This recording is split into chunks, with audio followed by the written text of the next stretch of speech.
나는 김다혜, 27살의 수의사였다.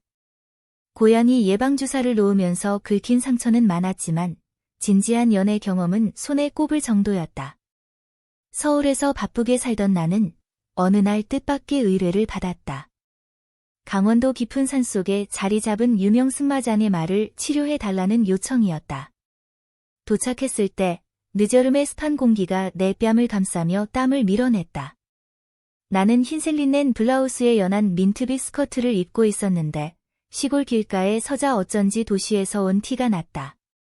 발에는 새로 산 베이지색 구두를 신었는데 흙길에서 금세 먼지가 묻어나왔다.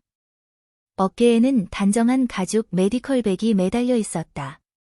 마당 한편 검게 그을린 농장 일꾼들이 담배를 피우며 나를 훑어보았다. 저 사람이 수의사라고요? 목소리가 굵고 거친 남자가 물었다. 말보다는 잡지 모델 같네. 다른 이가 키득거렸다. 나는 무시하며 곧장 걸음을 옮겼다. 수의사 맞습니다. 김다혜라고 해요. 그냥 선생님이라고 불러주셔도 됩니다. 그때 시선 한가운데 서 있는 남자가 눈에 들어왔다. 그는 나무 울타리에 기대어 있었고 팔짱을 낀 채 담담한 미소를 지었다. 구릿빛 피부, 바람에 흩날린 짙은 머리카락, 그리고 깊게 패인 눈매. 검은 티셔츠 위에 가벼운 작업용 재킷을 걸쳤고 발에는 오래된 가죽 워커를 신었다. 당신이 그 수의사군요. 그가 걸어와 말을 걸었다. 저는 민준이에요. 앞으로 같이 말들을 돌보게 될 거예요. 그 말투에는 장난스러움과 묘한 자신감이 섞여 있었다. 전문가의 지시는 따라주셔야 합니다. 나는 최대한 냉정한 목소리로 말했다. 민준은 한쪽 눈을 윙크하며 답했다. 명령이란 말은 좀 강한데요. 그래도 선생님이 화내지 않게 노력해보죠. 며칠 동안의 생활은 쉽지 않았다. 다른 일꾼들은 일부러 내 말을 흘려듣거나 농담을 던지며 나를 시험했다. 하지만 민준은 달랐다. 농담을 하다가도 내가 진지해지면 곧바로 자세를 고쳐 도움을 줬다. 어느 날 혈기가 왕성한 검은 말을 진료하고 있을 때였다. 녀석은 앞발을 들며 나를 밀어내려 했고 나는 땀에 젖은 손으로 고삐를 꼭 쥐었다. 오늘은 꽤 힘든 상대네요. 민준이 내 옆에서 낮게 웃으며 말했다. 동물이든 사람이든 결국 다 똑같아요. 진심을 보여주면 길들여지죠. 내 대답에 그가 잠시 나를 똑바로 보았다. 사람도 가능할까요? 그의 목소리는 은근히 낮아져 있었다. 나는 피식 웃으며 고개를 돌렸다.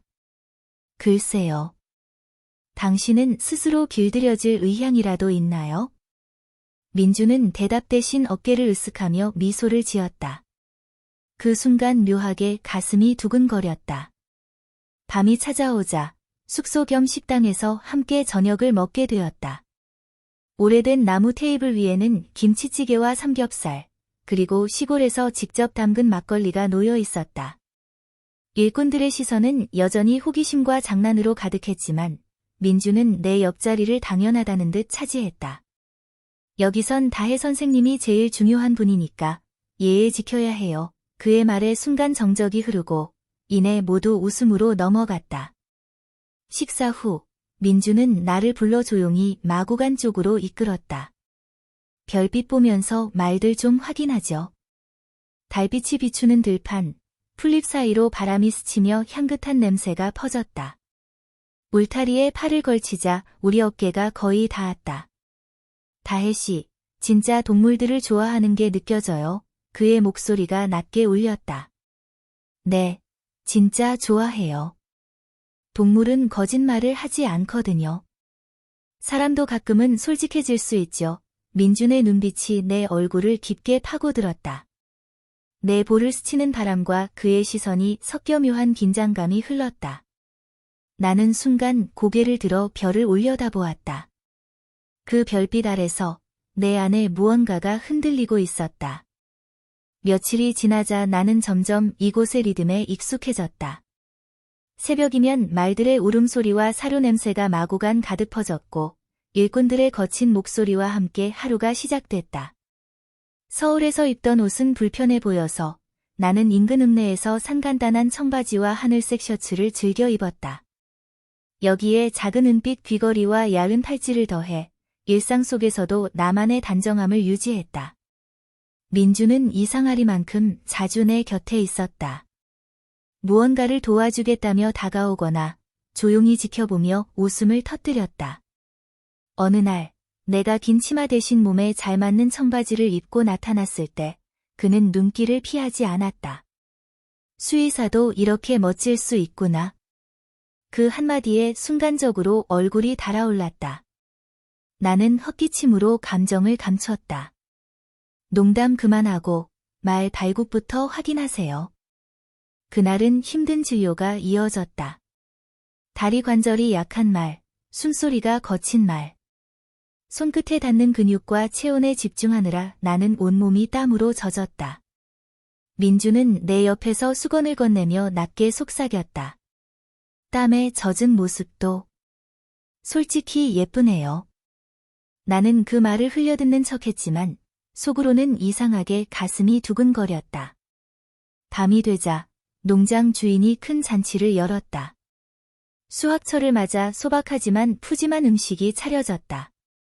된장찌개, 불고기, 그리고 은은한 막걸리 향이 공기 가득 퍼졌다. 나도 초대받아 긴 나무 식탁에 앉았다. 이번엔 한복을 응용한 원피스를 입었다.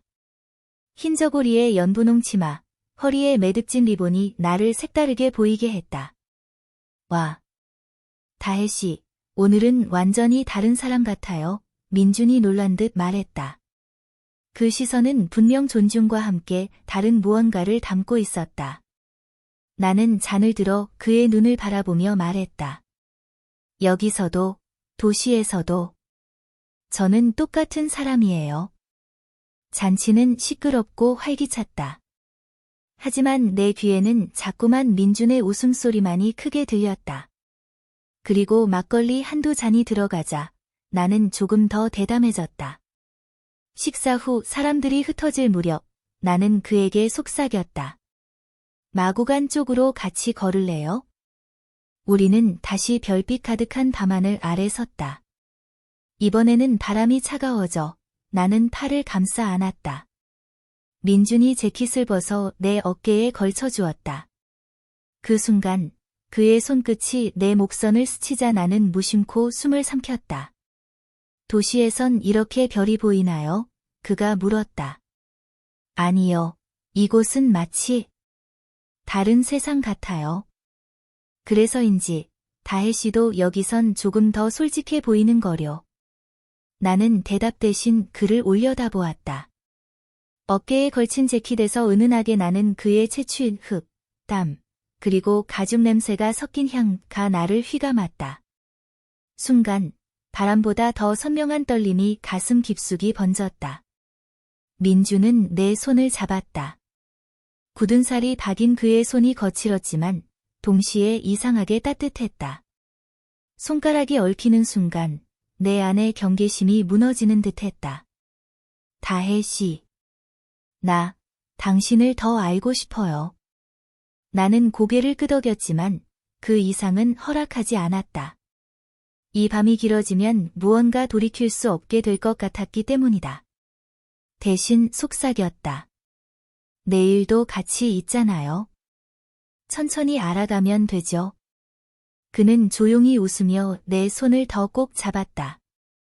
별빛이 두 사람 사이의 침묵을 채우고 있었다. 농장에서의 생활은 점점 내 몸에 스며들었다. 새벽마다 닭 울음소리에 잠이 깨고 말을 돌보며 하루를 시작하는 게 이제는 자연스러워졌다. 하지만 그중 가장 익숙해진 건 언제나 어딘가에서 나를 지켜보던 민준의 존재였다. 어느 날 아침, 나는 새로 산 하늘빛 블라우스와 검은 슬림 팬츠를 입었다. 서울에서 가져온 베이지색 구두 대신 이제는 작은 굽이 달린 블랙 부츠를 신고 있었다. 목에는 얇은 진주 목걸이를 걸었는데 이런 사소한 장식이 나를 조금 더 당당하게 만들어주는 듯했다. 말들에게 예방주사를 놓는 내내 민주는 옆에서 말고삐를 잡아주었다. 손끝이 닿을 때마다 이상한 전류가 흐르는 듯했고 나도 모르게 시선이 자꾸만 그의 팔뚝과 손등에 머물렀다. 굵은 힘줄과 흙먼지로 얼룩진 작업복이 이상하게 매력적으로 보였다. 다혜씨, 주사 놓을 때 표정이 정말 진지하네요. 이건 장난이 아니니까요. 나는 눈을 흘기듯 말했지만 입꼬리가 살짝 올라갔다. 그 표정. 솔직히 멋있어요. 그의 눈빛은 장난기가 아닌 진심이 담겨 있었다. 순간 내 심장이 빠르게 뛰었다. 그날 오후 갑작스러운 소나기가 쏟아졌다. 우리는 황급히 말들을 마구간으로 몰아넣었고 비에 흠뻑 젖은 채로 안으로 들어왔다. 젖은 머리칼이 뺨에 달라붙고 블라우스가 몸에 달라붙어 실루엣이 드러나는 게 느껴졌다. 나는 순간 당황해 가슴 앞을 손으로 가려보았다. 민준의 눈길이 내 모습을 스치자 그는 조용히 작업복 상의를 벗어 내게 건넸다. 입어요. 감기 걸리면 안 되잖아요. 그럼 당신은요? 나는 괜찮아요. 원래 이런 비에 익숙하니까. 나는 그의 옷을 어깨에 걸치며 고개를 숙였다. 축축한 흙냄새와 함께 그의 채취가 코끝을 스쳤다. 너무 가까이 다가온 듯 가슴이 답답해졌다. 저녁 무렵 빗소리가 잦아들자 우리는 마구간 앞에 앉아 비냄새 가득한 공기를 마셨다. 하늘에는 아직 젖은 구름이 남아있었고 멀리서 개구리 소리가 들려왔다. 다혜씨는 왜 수의사가 된 거예요? 민준이 물었다. 동물은 거짓말을 하지 않으니까요. 그래서 좋아했어요. 그럼 사람은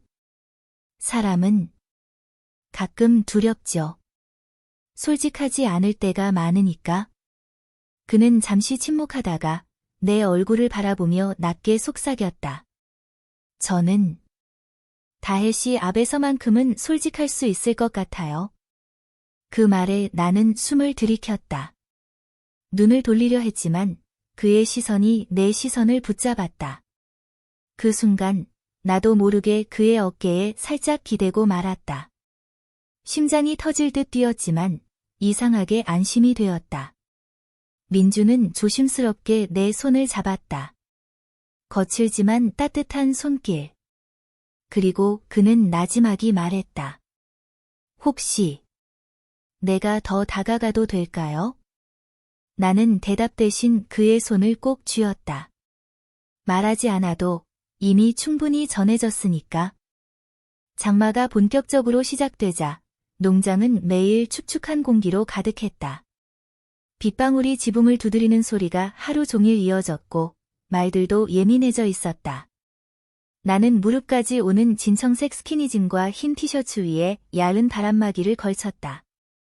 비에 젖지 않으려고 묶은 머리에는 작은 곱창끈을 달았는데 민준이 힐끔거리며 말했다. 머리 올리니까 분위기가 또 다르네요. 도시 사람 같기도 하고. 저 원래 도시 사람이에요. 나는 일부러 시큰둥하게 받아쳤다. 그는 웃으며 곧장 대꾸했다. 아니요. 이제는 농장 사람 같아요. 그날은 특히 힘든 일이 많았다. 새끼 말 한 마리가 다리에 상처가 나 치료해야 했는데 피가 비에 섞여 더 짙어 보였다. 나는 집중해서 상처를 닦고 약을 바르며 붕대를 감았다. 민주는 옆에서 말의 머리를 붙잡아주며 조용히 지켜봤다. 다혜씨 손, 참 섬세하네요. 치료하는 거예요. 별 의미 없어요. 저는 느껴져요. 그 손길이 진심이라는 걸. 순간 그의 말이 너무 솔직해서 눈길을 피하지 못했다. 붕대를 마무리하던 내 손등에 민준의 손이 겹쳐졌다. 물기 어린 그의 손길에 심장이 크게 뛰었다. 저녁, 빗줄기가 잠시 잦아든 틈에 우리 둘은 작은 창고에 들어가 비품을 정리했다. 좁은 공간, 습기와 풀냄새가 뒤섞인 공기 속에서 우리는 거의 맞닿을 듯 가까이 서 있었다. 내가 선반에서 약품 상자를 꺼내려 팔을 뻗자 뒤에서 민준이 손을 들어 올려 대신 꺼내 주었다. 그의 팔이 내 어깨를 스치고 나는 그대로 벽에 밀린 듯 멈춰 섰다. 다혜씨, 낮게 부르는 그의 목소리에 온몸이 떨렸다. 나는 애써 태연하게 말했다. 이런 좁은 곳에서 괜히 오해 사는 행동하지 마요. 오해가 아니라면요? 그의 눈빛은 진지했다. 그 순간 창문으로 스며드는 달빛이 내 얼굴과 그의 얼굴을 동시에 비췄다. 가까워지는 숨결, 어깨에 닿는 그의 가슴, 그 뜨거움에 나는 본능적으로 눈을 감았다. 민주는 내 얼굴에 닿기 직전 멈췄다. 그의 손가락이 내 턱선을 천천히 따라 내려오다 멈추더니 아주 조심스럽게 내 허리에 닿았다. 옷 위로 느껴지는 손길이었지만 심장이 터질 듯 뛰었다. 이제 도망가지 마요, 다혜씨. 나는 눈을 떴다. 그의 얼굴이 너무 가까웠다. 숨길 수 없었다. 도망간 적 없어요. 그냥 준비가 필요했을 뿐. 그 순간 우리의 이마가 스쳤다. 입술이 닿기 직전 창고 문이 벌컥 열리며 다른 일꾼이 들어왔다. 여기 계셨네요. 사장님이 찾으십니다. 우리는 동시에 몸을 떼며 어색하게 웃었다. 민주는 아무렇지 않은 듯 금방 갑니다 라고 대답했지만 그의 손끝이 여전히 내 허리에 남아 있었다. 밖으로 나오니 빗소리가 다시 거세게 내리고 있었다. 나는 젖은 공기를 들이마시며 생각했다. 이 감정은 더 이상 피할 수 없구나. 시간은 빠르게 흘러 농장 생활도 마지막을 향해 가고 있었다. 나는 이제 말들의 습관과 일꾼들의 농담에도 익숙해졌지만 떠날 날이 다가온다는 생각에 마음이 무거웠다. 그날 아침 나는 흰 블라우스와 검은 롱스커트를 입고 나타났다. 발에는 반짝이는 검은 로퍼, 손목에는 작은 시계. 서울로 돌아가기 전 마지막 진료였기에 조금 더 단정히 보이고 싶었다. 민주는 이미 마구간에서 기다리고 있었다. 검은 셔츠에 회색 작업 바지를 입은 그의 모습은 언제나처럼 담담했지만 어쩐지 오늘은 더 진지해 보였다. 오늘이 마지막이네요, 그가 말했다. 나는 고개를 끄덕였다. 네. 내일 아침 떠나요. 서울로 돌아가면? 저 잊을 건가요? 그 질문은 예상치 못한 직구였다. 나는 웃으려 했지만 목소리가 떨렸다. 쉽게 잊을 수 있을까요? 진료가 끝나자 그는 나를 데리고 뒷산으로 향했다. 비 온 뒤라 흙길은 젖어 있었고 나뭇잎은 아직 물기를 머금고 있었다. 산길을 오르자 언덕 위에서 농장과 푸른 들판이 한눈에 들어왔다. 하늘은 구름이 흩어져 파란 틈새가 드러났고 그 사이로 햇살이 쏟아졌다. 우리는 울타리에 기대어 앉았다. 바람이 치마 자락을 스치자 나는 무심코 손으로 잡아 눌렀다. 그 동작을 본 민준이 웃었다. 그런 모습도 귀엽네요. 지금 장난칠 때 아니에요. 농담 아니에요. 그의 눈빛은 진지했다. 잠시 정적이 흘렀다. 그는 내 손을 잡고 말했다. 다혜씨. 사실 처음 본 순간부터 이상하게 눈을 뗄 수 없었어요. 도시에서 온 사람이라 금방 떠날 거란 걸 알면서도 자꾸만 끌렸습니다. 나는 그의 눈을 바라보며 속삭였다. 저도 그래요.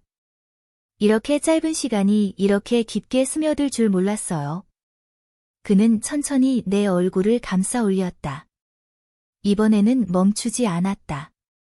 우리의 입술이 닿았고 그 순간 모든 소음이 사라진 듯했다.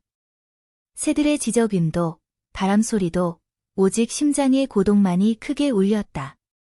그의 입술은 조심스러우면서도 깊은 갈망이 담겨 있었다. 손끝이 내 목선을 스치자 온몸의 전율이 일었다. 나는 그의 가슴에 손을 얹고 조금 더 가까이 다가갔다. 하지만 동시에 마음 한편에 두려움이 스쳤다. 내일이면 떠나야 하는데 내가 속삭였다. 민주는 내 눈을 똑바로 바라보았다. 그럼 가지 마요. 여기 남으면 안 돼요? 그 말은 칼날 같았다.